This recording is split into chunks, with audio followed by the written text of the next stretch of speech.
Hi guys, welcome to another episode of Recoil Airsoft, and in today's video I'll be reviewing the Tokyo Marui P226 E2 model.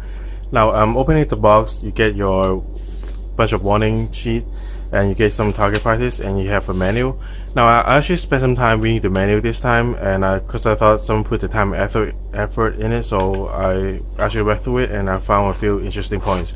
Now the Tokyo Marui P226 E2 model, they have a black and also a stainless version. The stainless version is only color differences, it's a silver color.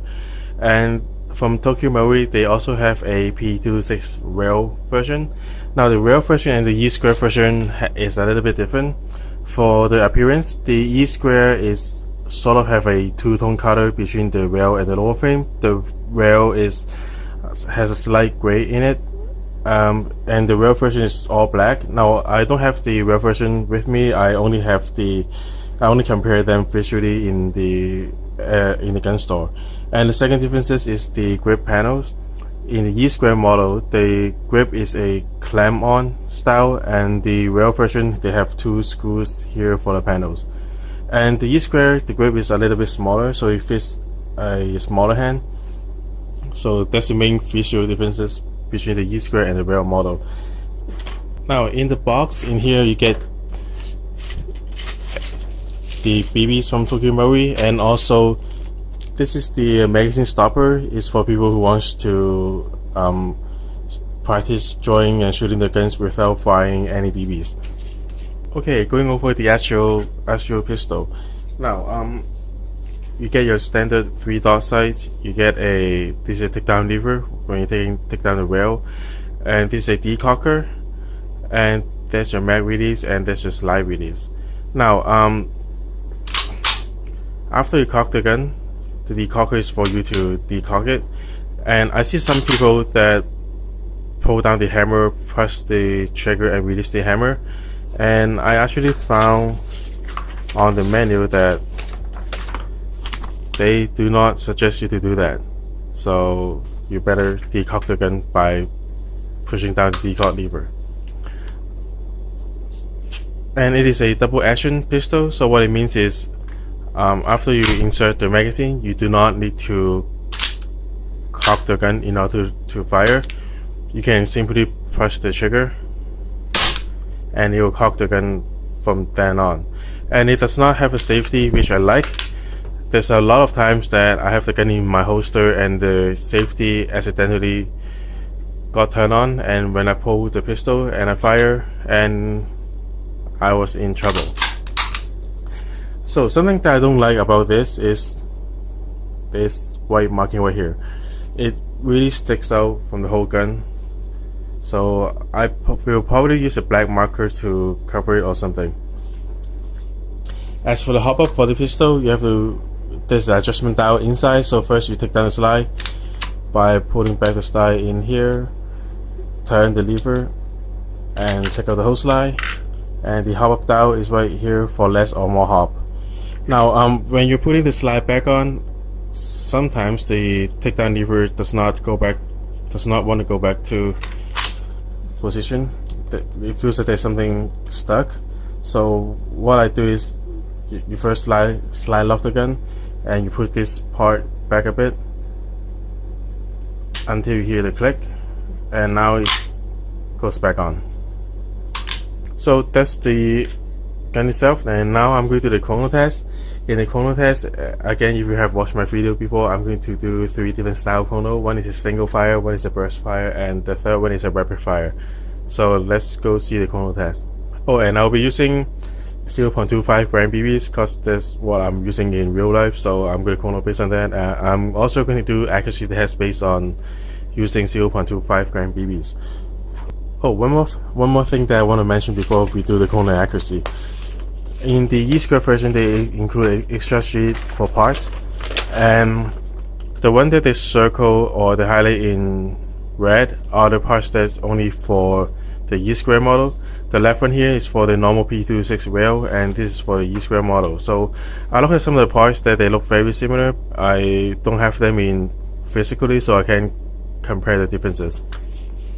So it's nice that they include a extra part for E2, and they also labeled them Let me try to get focus.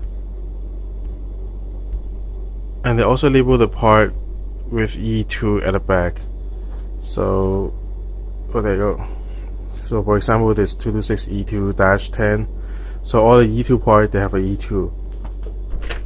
Okay, so now let's go to the corner and accuracy test.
So I just finished the 3 different accuracy tests.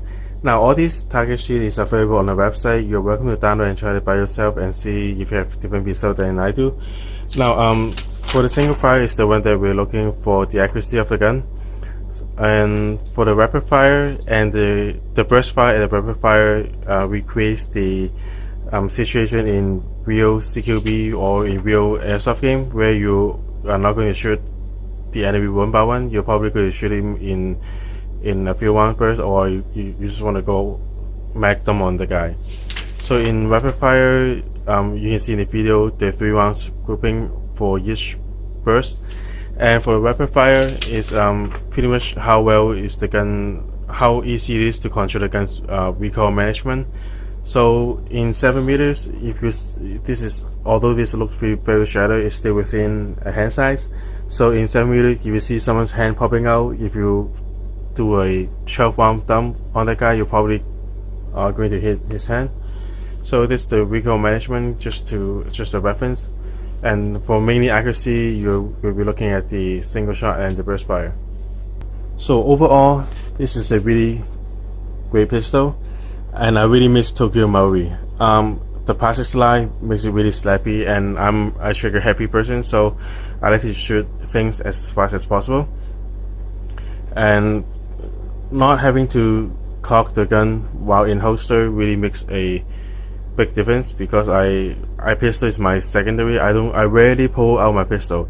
The only time that I pull out my pistol is when my primary run out of BBs and I have to pull out my pistol to engage the enemy. So by not having to pre-cock the gun